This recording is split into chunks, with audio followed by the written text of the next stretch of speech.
Hello everyone, I am Ruby's X-Later, and today I thought I would show you a tutorial on how I do my text in the background effect like I did with my Stranger Things edit. And I did originally do a voiceover for this, but I sounded very boring and I was saying a lot.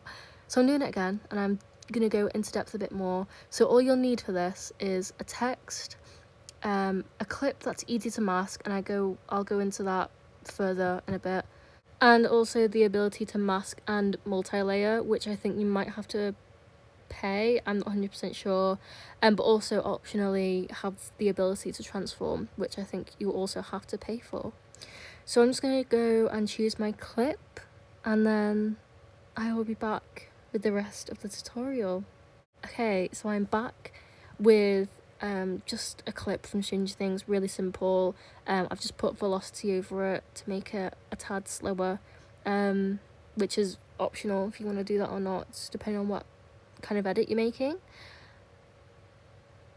So here's my clip, and as you can see, Elle is on a background that doesn't kind of blend in with any of her features or her anatomy, so it's easy to mask. And what I mean by easy to mask is it doesn't have any ambiguous shapes, there's no ambiguity at all, it doesn't blend in with the background, it's not blurry, it's a very crisp image of a person on a very different background. Like, this is a very good example of what I mean by an easy to mask clip, and I'll show you what I mean by a not very easy to mask clip from my Stranger Things edit that I made.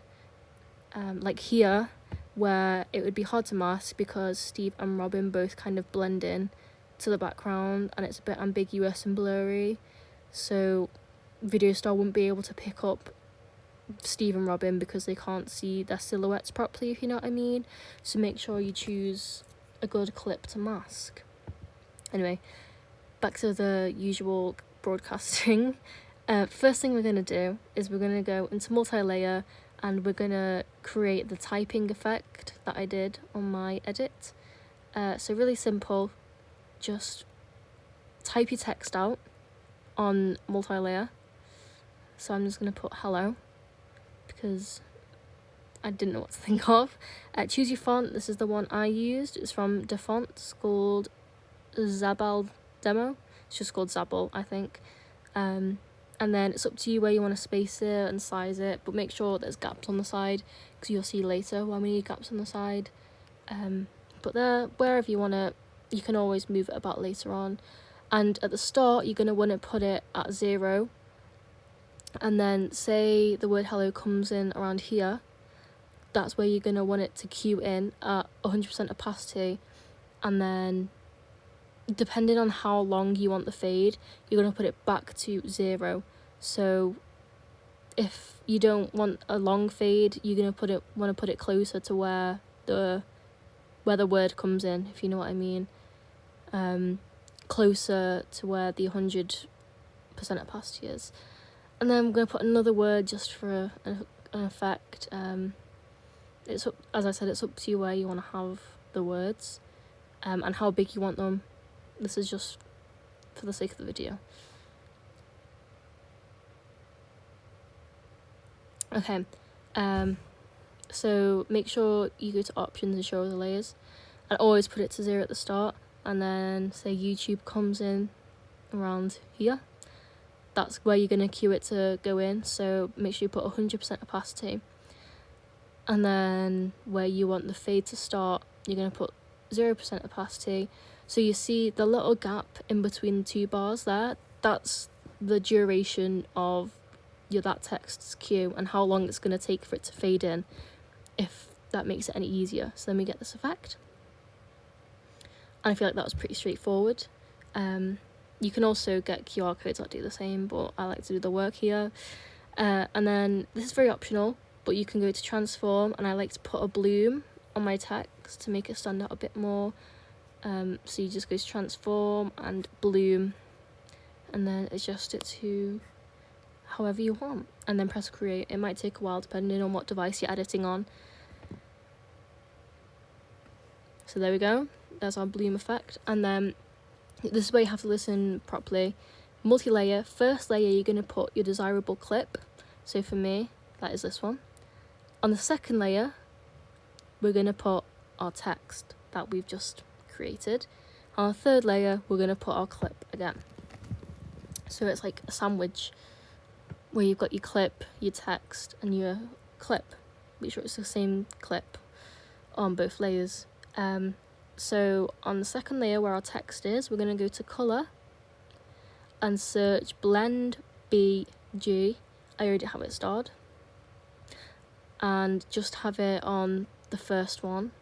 So that way we don't get like the black in the background, it's just our text. And you'll see the effects of that once you've edited our third layer, where we're going to mask L. So this is where you'll see the effects of having a bad clip and having a good clip. This is a very good clip. So if you go to erase in mask, you'll have loads of different options. If you go to erase and you press the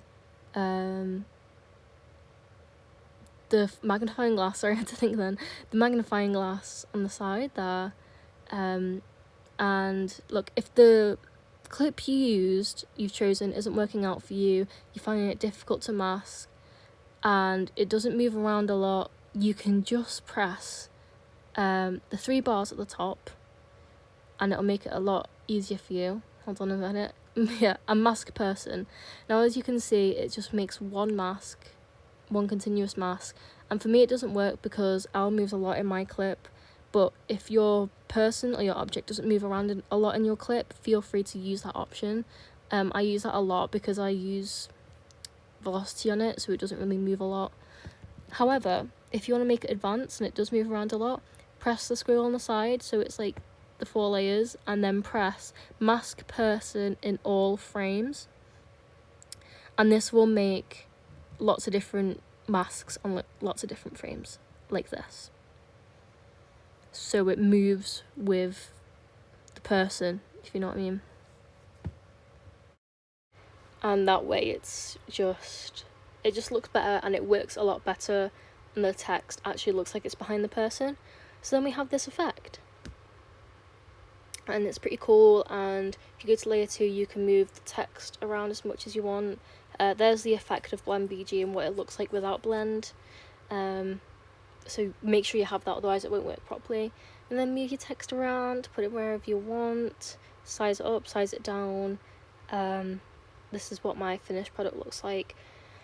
But yeah, use whatever font, text, timing, fade, transformations you want. I always finish mine off with, I'm not sure how you say it, is it a vignette? Vignette? That one. In black, just to add a little bit of dimension, I guess you could say, just to top it off. You don't have to though, obviously, if you don't want to, if you can't transform.